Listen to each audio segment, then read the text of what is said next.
औज़ुबिल्लाहिमिनश्शैतानिर्रजीम बिस्मिल्लाहिर्रहमानिर्रहीम। चिराग Chisht YouTube channel के मुअज़्ज़ज़ नाज़रीन को खुश आमदीद। कहा जाता है कि किसी इलाके में कहत साली पैदा हो गई। उस कहत साली की लपेट में ना सिर्फ इंसान बल्कि चरिंद व परिंद सब इसका शिकार हो गए। मवेशी मालकान बेहद परेशान थे।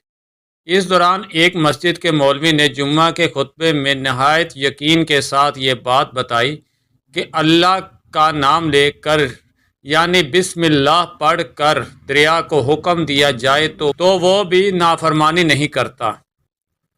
खुतबा सुनने वालों में एक चरवाहा भी मौजूद था। मौलवी की यह बात उसके दिल में उतर गई और इस बात पर उसका यकीन कामिल हो गया। उसने वापस आकर अपनी बकरियां खोलीं और सीधा दरिया पर चला गया। ऊंची आवाज़ में बिस्मिल्लाहिर्रहमानिर्रहीम पढ़ा और दरिया को कहा वो अपनी बकरियां चरवाने के लिए दूसरे पार जाना चाहता है और उसे कहा कि मुझे अपने ऊपर से गुजार दे। ये कहकर उसने अपनी बकरियों को लिया और दरिया पर चलता हुआ दरिया पार कर गया। दरिया के दूसरी तरफ का इलाका घास से भरा पड़ा था। दरख्तों के पत्ते भी सलामत थे क्योंकि किसी को यहाँ तक आने की रसाई ना थी। उसने खूब अच्छी तरह अपनी बकरियों को सैर करवाया, वापस लौट आया। फिर ये उसका मामूल बन गया कि वो बकरियां पार छोड़कर वापस आ जाता और शाम को जाकर बकरियां वापस ले आता। उसकी बकरियों का वज़न दुगना चुगना हो गया। लोग चौंक गए और उससे पूछा कि वो अपनी बकरियों को क्या खिलाता है। वो सीधा सादा और साफ दिल नौजवान था। उसने साफ साफ बता दिया कि जनाब मैं तो बिस्मिल्लाहिर्रहमानिर्रहीम पढ़ कर दरिया पर चल कर अपनी बकरियां दूसरी तरफ चरवाने ले जाता हूँ। ये बात सब ने सुनी मगर किसी ने इस चरवाहे की बात पर यकीन नहीं किया क्योंकि ये नाकाबिले यकीन बात थी। मगर बात होते होते मौलवी साहिब के पास पहुंच गई। मौलवी साहिब ने इस चरवाहे को बुलाया और सारा माजरा पूछा।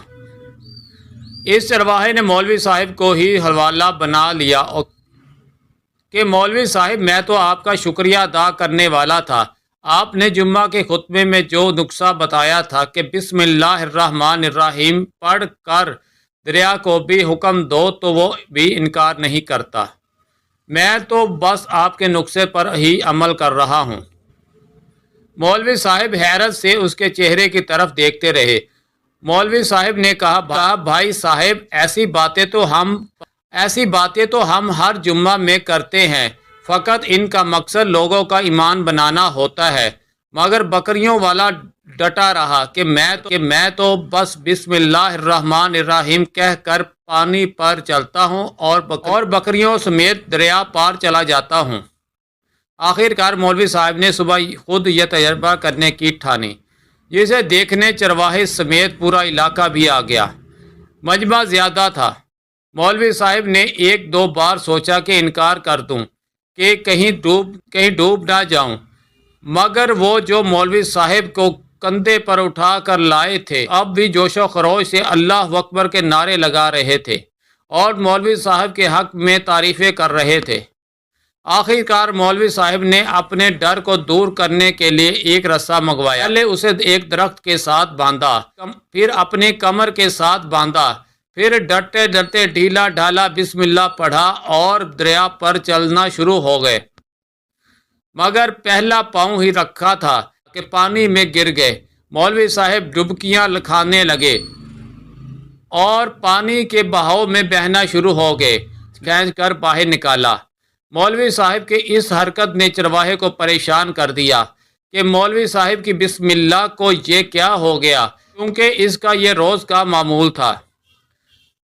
उसने बिस्मिल्लाहिर्रहमानिर्रहीम कह कर बकरियों को पानी की तरफ इशारा किया और ख़ुद इनके पीछे चलता हुआ पार छोड़कर वापस भी आ गया।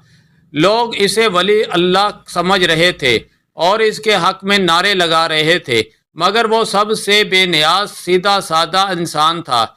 वो मौलवी साहब के पास पहुंचा और कहा چرواہا جب واپس آیا تو مولوی صاحب سے کہا، مولوی کے سامنے میں بسم اللہ الرحمن الرحیم پڑھ کر دریا پار کر کے واپس بھی آ گیا ہوں، اور آپ کی بسم اللہ کو کیا ہوا؟ آپ دریا پار کیوں نہ کر سکے؟ پھر چرواہے نے درخت سے بندھی رسی کی طرف اشارہ کر کے کہا کہ مولوی صاحب، اس رسی نے آپ کی بسم اللہ کی ساری برکت ختم کر دی ہے۔ آپ کو اللہ اور بسم اللہ سے زیادہ اس رسے پر بھروسہ تھا، لہٰذا اللہ نے بھی آپ کو اس رسی کے حوالے کر دیا۔ پھر کہنے لگا، مولوی صاحب آپ بھی کمال کرتے ہو، میں نے آپ کے منہ سے سنا اور یقین کر لیا، میرے اللہ نے میرے یقین کی لاج رکھ لی، مگر آپ نے اللہ کا کلام سنا مگر یقین نہیں کیا، لہٰذا آپ کو اللہ نے رسوا کر دیا۔ محترم عزیز دوستو، یہی